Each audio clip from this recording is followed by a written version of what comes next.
Morning students. तो आज हम कर रहे हैं अपनी कंटिन्यू करेंगे अपनी exercise 3.5 question number 2। Last video में हमने क्रॉस मल्टीप्लिकेशन मेथड जो है वो किया था, ठीक है। Now this is the second question, for which values of a and b does the following equation have infinite solutions. Infinite solutions के लिए हमें ए और बी की वैल्यू निकालनी है। ये हमने स्टार्टिंग में भी किया था कि चेक कैसे करते हैं हम, इनफाइनाइट सॉल्यूशन है या फिर नो सॉल्यूशन है। If a1 by a2 is equal not equal to b1 by b2 तो ये होता है आपका यूनिक सॉल्यूशन। और अगर a1 by a2 इक्वल है b1 by b2 के इक्वल है c1 by c2 के, तो ये होते हैं इनफाइनाइट सॉल्यूशन। मतलब लाइंस जो होती हैं वो ओवरलैपिंग होती हैं। और अगर आपका a1 by a2 इक्वल है b1 by b2 के but not equal to c1 by c2, तो ये केस होता है नो सॉल्यूशन का। मतलब द लाइंस आर पैरेलल, ठीक है ना। ये पैरेलल लाइंस होती हैं आपकी इस तरह से, और ये आपकी कोइंसिडेंट लाइंस होती हैं, एक के ऊपर एक ओवरलैपिंग होती हैं।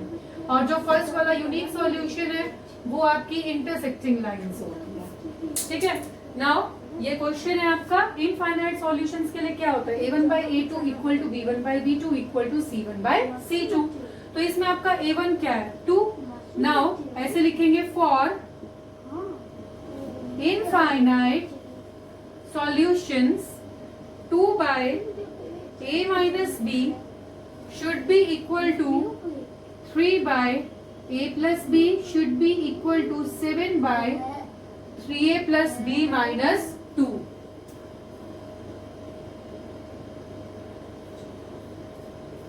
तो यहां से क्या करेंगे, पहले हम इन दो पार्ट्स को लेंगे, cross multiply 2a plus 2b 3a minus 3b and 2a minus 3a plus 2b plus 3b is 0, that is minus 1a plus 5b is 0।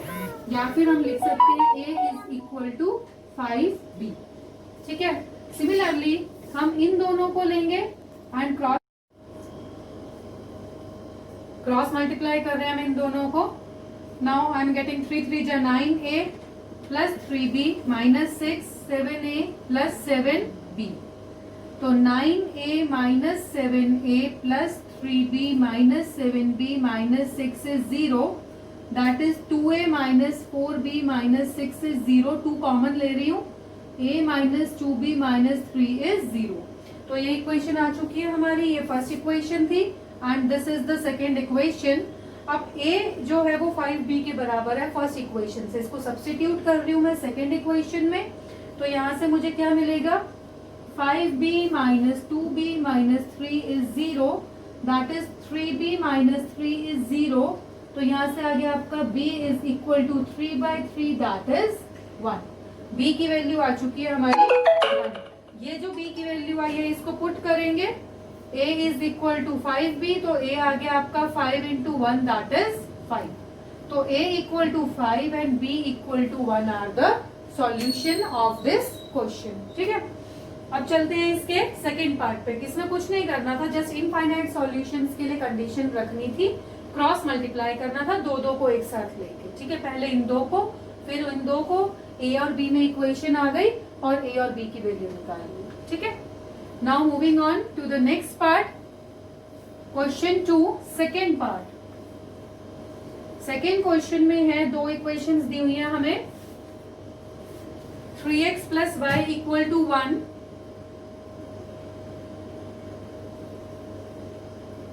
And 2k minus 1x k minus 1y 2k plus 1। For which value of k the linear equations have no solution.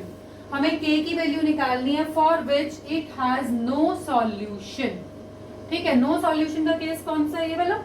तो ये रखते हैं a1 by a2 equal to b1 by b2 but not equal to c1 by c2। Put the values, a1 की value 3, a2 की value 2k minus 1 equal to 1 by में k minus 1 equal to c1 की value 1, c2 की value 2k plus 1, ये not equal to है। एक बार हम इन दोनों को लेंगे cross multiply, 3k minus 3 is 2k minus 2 2k minus 1, तो 3k minus 2k is minus 1 plus 3k is equal to 2। तो यहां से हमारा आंसर आ चुका है k इज इक्वल टू 2। ठीक है, तो यही आंसर देंगे, हमें इस नॉट इक्वल टू वाले की नीड नहीं है, इक्वल टू का देंगे।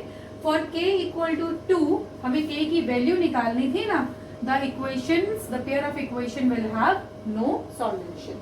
तो ये इतना सा क्वेश्चन है इसका। Now moving on to the question number 3, solve the following pair of linear equations by substitution method and cross multiplication method। तो आप क्वेश्चन नंबर 3 अपने आप ट्राई कर सकते हैं, दोनों मेथड से इसको सॉल्व करना है। वैसे एक्चुअली जो है, जो नया आपका सिलेबस आया है उसमें क्रॉस मल्टीप्लिकेशन मेथड जो है वो डिलीट किया हुआ है। ठीक है, क्योंकि नया सिलेबस आपका आ चुका है उसमें, पर हम क्रॉस मल्टीप्लिकेशन मेथड कर चुके हैं। एंड आपको थोड़ी नॉलेज भी होनी चाहिए, because in the 11th class जो आपका चैप्टर आएगा मैट्रिसेस वाला, उसमें क्रॉस मल्टीप्लिकेशन मेथड यूज होता है। ठीक है, तो इसीलिए हमने आपको वो करा दिया है और उसको आप कर भी लेना। Now fourth question is form the pair of linear equations in the following problem and find their solutions. ठीक है, फिर आपको उसका सॉल्यूशन निकालना है, किसी भी मेथड से सॉल्यूशन निकाल सकते हैं, चाहे आप एलिमिनेशन मेथड लीजिए, चाहे सब्स्टिट्यूशन लीजिए, चाहे क्रॉस मल्टीप्लिकेशन लीजिए। मेन मकसद क्या है, पहले हमें इनकी इक्वेशंस बनानी आनी चाहिए। क्वेश्चन 4 का first part, a part of monthly hostel charges is fixed. एक तो इसमें फिक्स चार्ज है, जैसे हमने लाइब्रेरी वाला क्वेश्चन किया था इससे पहले कोई एक्सरसाइज में, और बाकी डिपेंड करता है, remaining depends on the number of days one has taken food in the mess. और एक है चार्ज पर डे के हिसाब से, जितना दिन तुम उसमें खाना खाओगे हॉस्टल में। When a student A takes food for 20 days, एक स्टूडेंट A है वो 20 डेज तक वहां पे रुका है और उसने खाना खाया है, he has to pay 1000 rupees as hostel charges। ठीक है, whereas a student B who takes food for 26 days, he has to pay 1180 as hostel charges। Find the fixed charge and the charge of food per day। ठीक है, ये charge किस चीज का है, food का। Charge of food per day, अलग अलग दो चार्जेस हैं। मान लो फिक्स चार्ज तो है x रुपीज और charge of food per day है आपका y रुपीज। ये खाने के चार्जेस हैं डेली के, और ये वहां पे हॉस्टल के फिक्स चार्जेस हैं। अब अकॉर्डिंग टू फर्स्ट क्वेश्चन हमारी इक्वेशन क्या बनेगी, एक बंदा 20 दिन रहा है वहां पे, तो एक x रुपीज तो हो गए वहां के फिक्स चार्ज वहां पे रहने के, और खाने के कितने दिन के हो गए, 20 दिन के, तो 20 बाय ये तो हो गया आपका 1000। सिमिलरली बी स्टूडेंट वहां पे 26 दिन रहा था, तो हॉस्टल में रहने के तो x रुपीज हो गए, और 26 दिन उसने वहां पे खाना खाया था, तो 26y इज इक्वल टू 1180।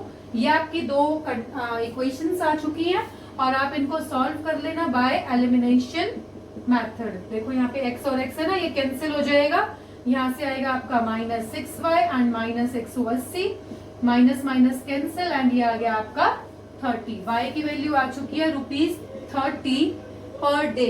खाने के चार्जेस है 30 रुपए डेली के, तो y की वैल्यू आप इसमें पुट कर लेना and you will get the value of x, जो कि आ जाएगी आपकी 400। ठीक है, जब आप इसमें y की वैल्यू पुट करोगे तो you will get x is equal to 400 rupees. तो आई थिंक क्लियर हो गया होगा, बहुत इजी सा क्वेश्चन था, हम इसको कर चुके हैं लाइब्रेरी कॉस्ट चार्जेस के रूप में। ठीक है, now I am moving to the next question, जो है a fraction becomes 1/3 when 1 is subtracted from the. देखो फ्रैक्शन वाला क्वेश्चन है, फ्रैक्शन वर्ड लेते ही हमें क्या समझ में आता है कि न्यूमरेटर ले लो और डिनोमिनेटर ले लो। तो let the numerator x, denominator y, तो फ्रैक्शन क्या बन गया x/y। अब इसने बोला फ्रैक्शन बिकम्स 1/3, मतलब फ्रैक्शन हो जाता है 1/3। ठीक है, 1/3 हो जाएगा कब, when 1 is subtracted from the numerator. अगर हम न्यूमरेटर में से एक माइनस कर देते हैं, डिनोमिनेटर को कुछ नहीं करना, तो ये कंडीशन आ गई। Cross multiply 3x minus 3 is y, तो 3x minus y is equal to 3, this will be the first equation. फिर ये बोल रहा है इट बिकम, इट क्या, फ्रैक्शन, फ्रैक्शन बिकम्स 1/4। अब जो तुम्हारा फ्रैक्शन है ना वो 1/4 हो जाएगा कब, when 8 is added to the denominator, अगर मैं डिनोमिनेटर में 8 ऐड कर दूं तो, ठीक है। Cross multiply, 4x is equal to y plus 8, तो 4x minus Y equal to 8। ये फर्स्ट इक्वेशन आ चुकी है, ये सेकेंड इक्वेशन आ चुकी है। y और y इसमें सेम है, माइनस वाई, तो क्या करोगे, साइन चेंज चाहिए ना तुम्हें, तो माइनस कर देना, first minus second, first equation as it is, second equation रखी एंड पूरे के साइन चेंज, कैंसिल हो गया, -1x minus 5x is equal to 5।